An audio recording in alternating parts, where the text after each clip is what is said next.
பாலியல் வன்முறையை நான் ஏற்கிறேன் என்பதல்ல, மிக கொடூரமான ஒன்று.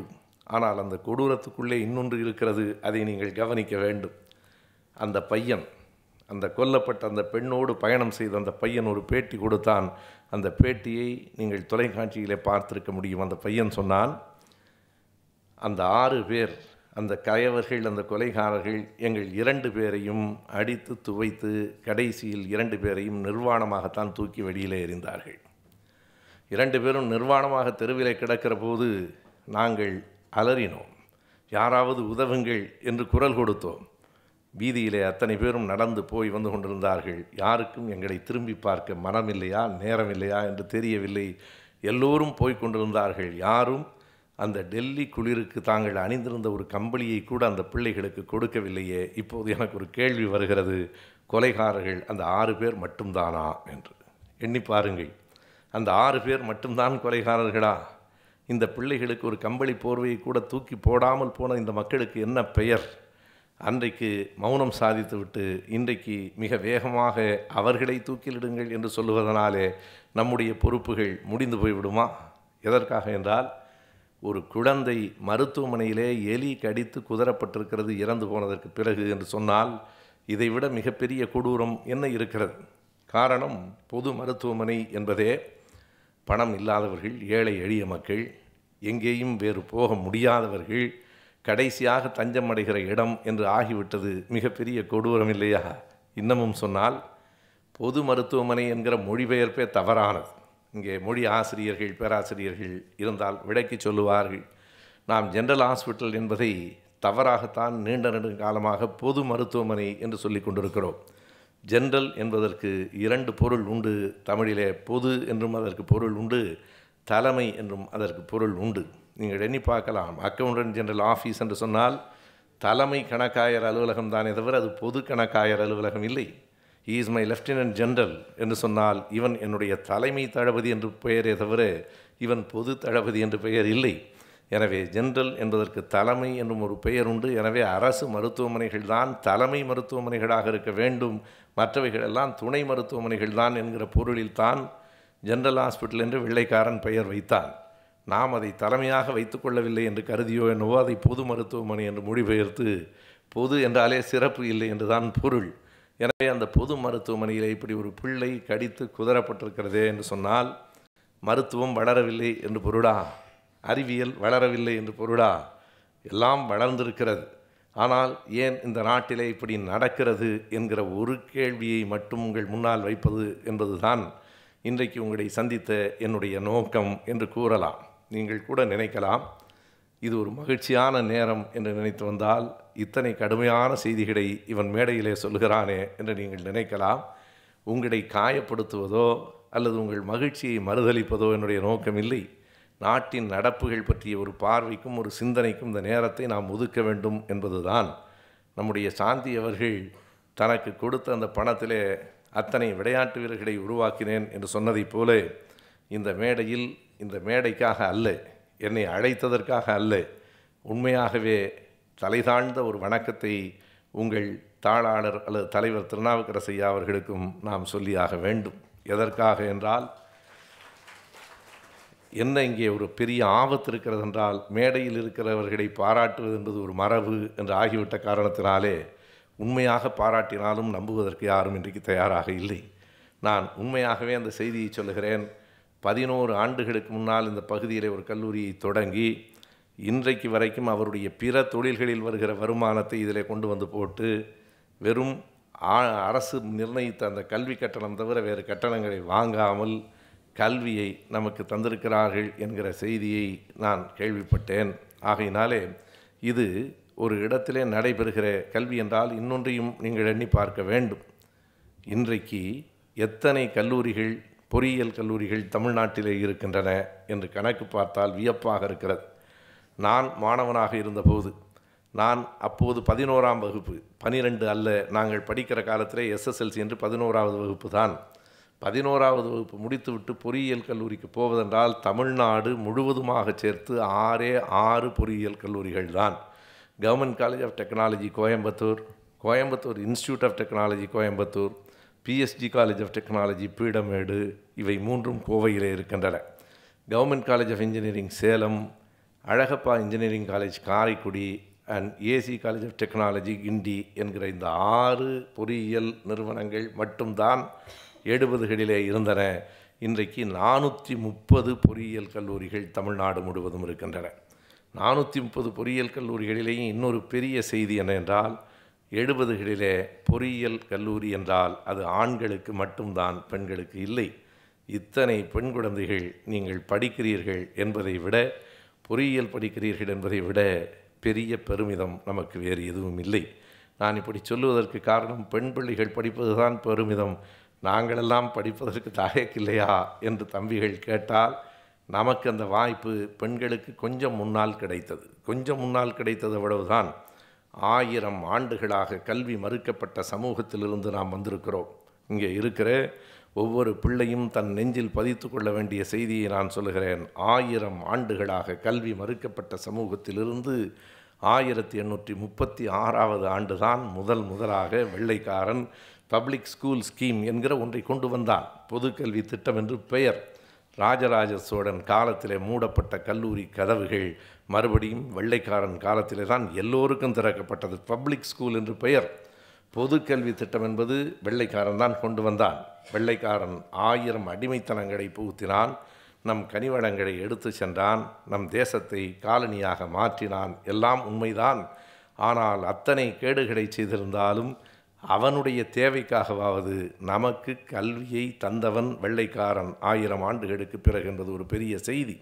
ஆனால் அப்போதும் கூட 1836 அளிக்கப்பட்ட கல்வி ஏறத்தாழ 2015 2020 வரையில் ஒரு குறிப்பிட்ட சமூகத்தினரால் மட்டும்தான் பயன்படுத்தப்பட்டதே தவிர எல்லோரும் கல்விக்கு வரவில்லை.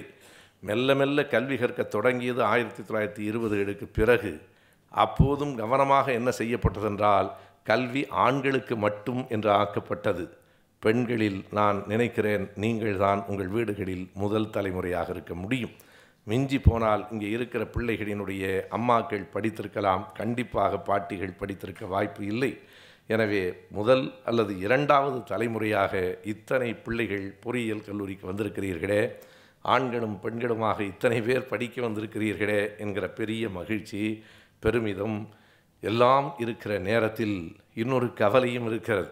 நான் குறிப்பிட்டேன், அன்றைக்கு 6, இன்றைக்கு 430 பொறியியல் கல்லூரிகள்.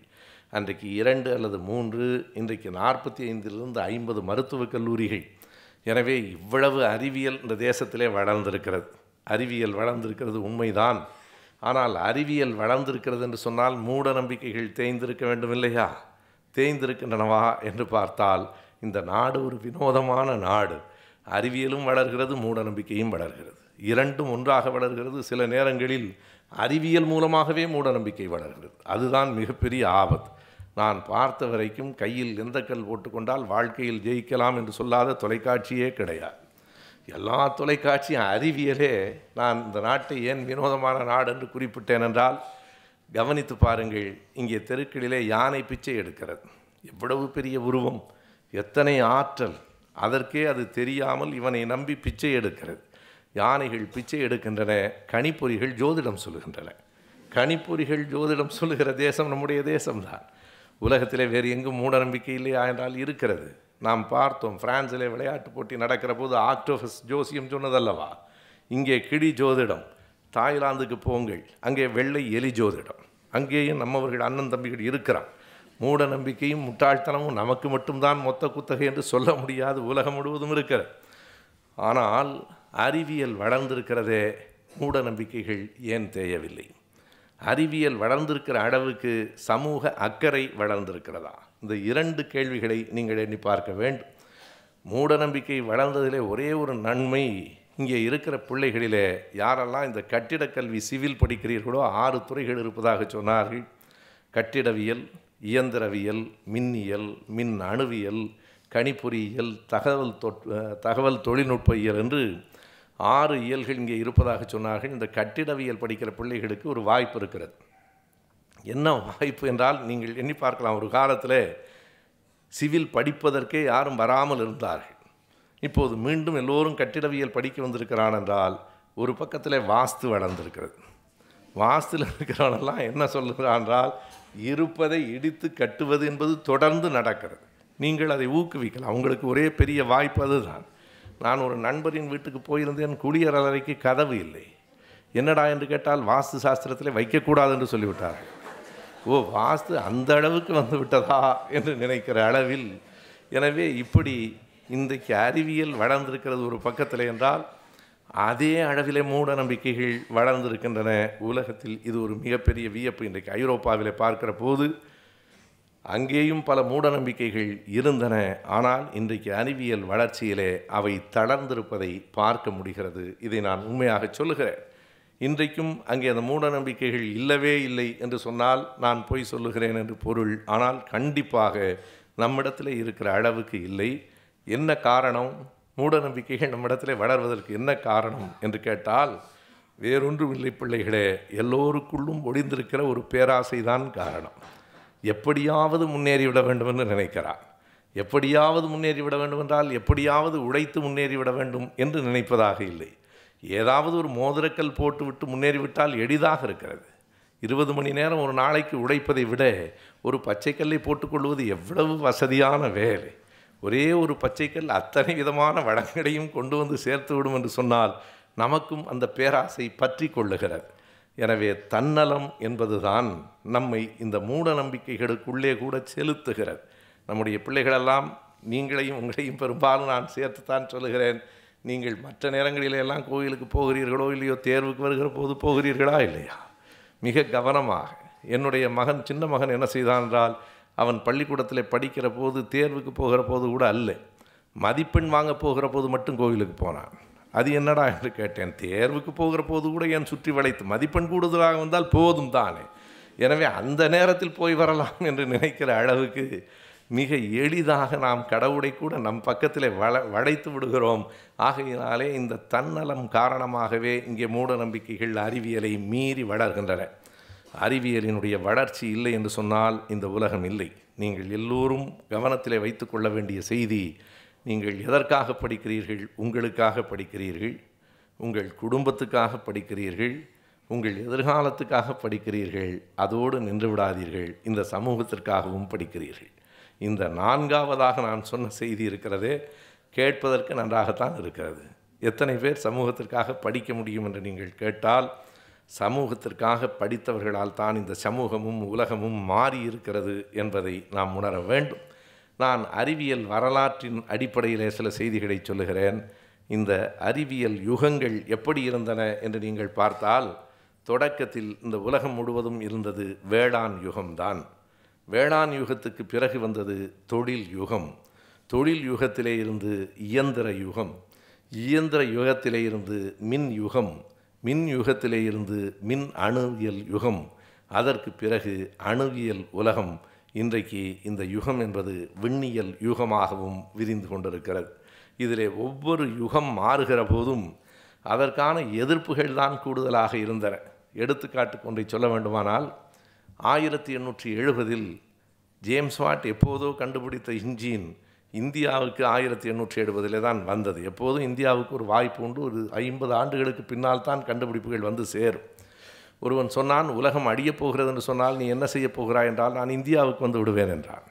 என்ன காரணம் என்றால், அது எப்படி 50 ஆண்டுகளுக்கு பிறகுதான் அழியும், உலகமே அழிந்தாலும் எங்கள் நாடு அதற்கு பிறகு 50 ஆண்டுகள் ஆகும் என்று சொன்னான். அதுபோல 1870 தான் முதலாக இந்த தொடர் வண்டிகள் இந்தியாவுக்குள்ளே வந்தன.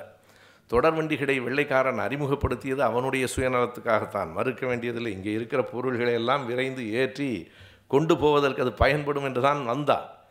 ஆனால் அதிலே நாமும் பயன்பெற்றோம், அதை மறுக்க முடியாது. தொடர் வண்டிகள் இல்லை என்று சொன்னால் இன்றைக்கும் நம்மாலே நம்முடைய பயணங்களை அவ்வளவு எளிதாகவும் அவ்வளவு வாய்ப்பாகவும் அமைத்து கொள்ள முடியாது. ஆனால் 1870 அங்கே தொடர் வண்டிகள் வந்தபோது நம்முடைய நாட்டு மக்கள் வரவேற்றார்களா? இல்லை, மிக கடுமையாக எதிர்த்தார்கள். அதற்கு ஒரு அச்சம் காரணம். இரவிலே திடீரென்று அந்த வெளிச்சத்தோடு அந்த வண்டி வருகிற போது கொள்ளிவாய் பிசாசு என்று தான் மக்கள் கருதினார். நமக்கு சொல்லப்பட்டது அதுதான். பேய் பிசாசு கதைகளே தொடர்ந்து சொல்லப்பட்ட ஒரு தேசத்தில் இரவில் ஒரு பெரிய வெளிச்சத்தோடு வண்டி வருகிற போது இவன் ஏதோ வெள்ளைக்காரன் கொள்ளிவாய் பிசாசை கொண்டு விட்டிருக்கிறான். நம்மை அழித்து விட வேண்டும் என்பதிலே கவனமாக இருக்கிறான் என்று பயந்தார்கள். அது மட்டுமல்லாமல் இன்னொரு பெரிய எதிர்ப்பும் எழுந்தது. தண்டவாளம் போடுவதற்கு வயல் பகுதிகளையெல்லாம் அவன் எடுத்துக்கொள்ள வேண்டி வந்தது. எனவே அதற்காகவும் கூட கடுமையாக எதிர்த்தார்கள். இதோ அருகிலே இருக்கிற வேதாரண்யத்திலே ஒரு செய்தி பதிவாகி இருக்கிறது. வேதாரண்யத்திலே அப்படி தண்டவாளம் போடுகிற போது அந்த பகுதியில் இருக்கிற மக்களெல்லாம் அதை எதிர்த்திருக்கிறார்கள். அப்போது ஒரு பெரியவர் என்ன செய்திருக்கிறார் என்றால், அந்த எதிர்ப்பை மிக நூதனமாக காட்டியிருக்கிறார். அங்கே பனை மரங்கள் ஏராளமாக இருந்திருக்கின்றன. அந்த பனை மரங்களையெல்லாம் வெட்டி விட்டுத்தான் தண்டவாளம் போட வேண்டும். அவர் என்ன சொல்லியிருக்கிறார், நீங்கள் தண்டவாளம் போடுவதற்கு முன்னால் நாங்கள் அருந்துவதற்கு சில பானங்களை தருகிறோம், குடித்துவிட்டு பிறகு வெட்டுங்கள் என்று சொல்லியிருக்கிறார்.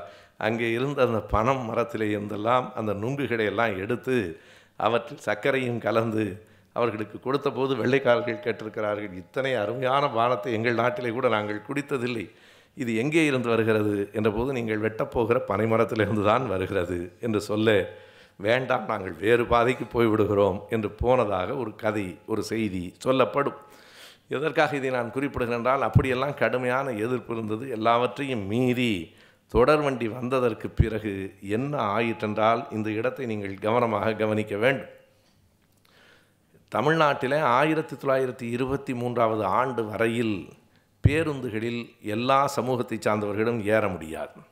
தாழ்த்தப்பட்டவர்கள் பேருந்துகளில் ஏறக்கூடாது என்று சட்டம் இருந்தது.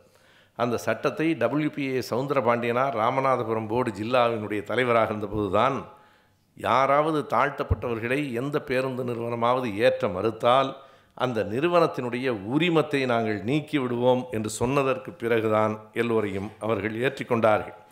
ஆனால் தொடர்வண்டி வந்த காலத்திலிருந்து வெள்ளைக்காரன் வண்டி, பேருந்துகளை தனியார் ஓட்டினார்கள், தமிழர்கள் ஓட்டினார்கள். எனவே சாதி பார்த்து ஆள் ஏற்றினார்கள். ஆனால் அந்த தொடர்வண்டி ரயில் இருக்கிறதே, அதை வெள்ளைக்காரன் கொண்டு வந்தான். அவன் எல்லா சாதிக்காரர்களையும் ஏற்றிக்கொண்டான். காரணம், அவனுக்கு சாதி என்றால் என்ன என்று தெரியாது. நீங்கள் உண்மையாகவே எண்ணி பார்க்கலாம். சுவிட்சர்லாந்துக்கோ ஜெர்மனிக்கோ போய் நீங்கள் முதலியாரா செட்டியாரா என்று யாரையாவது கேட்டு பாருங்கள். அவனுக்கு முதலியாரும் தெரியாது, செட்டியாரும் தெரியாது. தந்தை பெரியார் இடத்துல ஒரு முறை கேள்வி கேட்டார்கள், நீங்கள் உங்களுடைய கருத்துப்படி, பகுத்தறிவு கொள்கையின்படி இந்த நாட்டிலே ஒரு ஆட்சி வர வேண்டும் என்று சொல்லுகிறீர்களே, அப்படி நீங்கள் சொல்லுகிற ஆட்சி இந்த நாட்டிலே வந்தால் அதற்கு பிறகு பள்ளர்கள், பறையர்கள், முதலியார், செட்டியார் இவர்களினுடைய நிலைகள் என்னவாக இருக்கும், அவர்களுக்கு உள்ளே இருக்கிற ஏற்றத்தாழ்வுகள் எந்த நிலையிலே இருக்கும் என்று கேட்டபோது பெரியார் சொன்னார், நான் நினைக்கிற ஆட்சி வருமானால் அந்த ஆட்சியில் பள்ளரும் இருக்க மாட்டான், பறையரும் இருக்க மாட்டான், செட்டியாரும் இருக்க மாட்டான், முதலியாரும் இருக்க மாட்டான், மனுஷர்கள் மட்டும்தான் இருப்பார்கள் என்று சொன்னார். எனவே மனிதர்களை மட்டும் கொண்டிருக்கிற ஒரு ஆட்சி என்பது வருகிற வரையில் வெள்ளைக்காரனுக்கு உண்மையிலேயே ஜாதி தெரியாது. ஜாதி எங்கே இருக்கிறது என்றால், இந்தியாவில் இருக்கிறது, பாகிஸ்தானில் இருக்கிறது, ஸ்ரீலங்காவில் இருக்கிறது, மியான்மரில் இருக்கிறது, நேபாளத்தில் இருக்கிறது. நான் குறிப்பிட்ட இந்த நாடுகளெல்லாம் ஒரு காலத்தில் இந்தியா என்பதை நீங்கள் மறந்துவிடக்கூடாது. எனவே இந்தியாவிலும் இந்தியாவாக இருந்த நாடுகளிலும் மட்டும்தான் இன்றைக்கு வரைக்கும் உலகத்திலே சாதி இருக்கிறது. தாண்டி போனால் ஜப்பானிலே ஒரு பிரிவு இருக்கிறது, அந்த பிரிவு ஒரு சாதியைப் போல இருக்கிறது என்று மானுடவியல் ஆய்வாளர்கள் சொல்லுகிறார்கள். சொல்லிவிட்டு கூடவே இன்னொன்றையும் சொல்லுகிறார்கள்.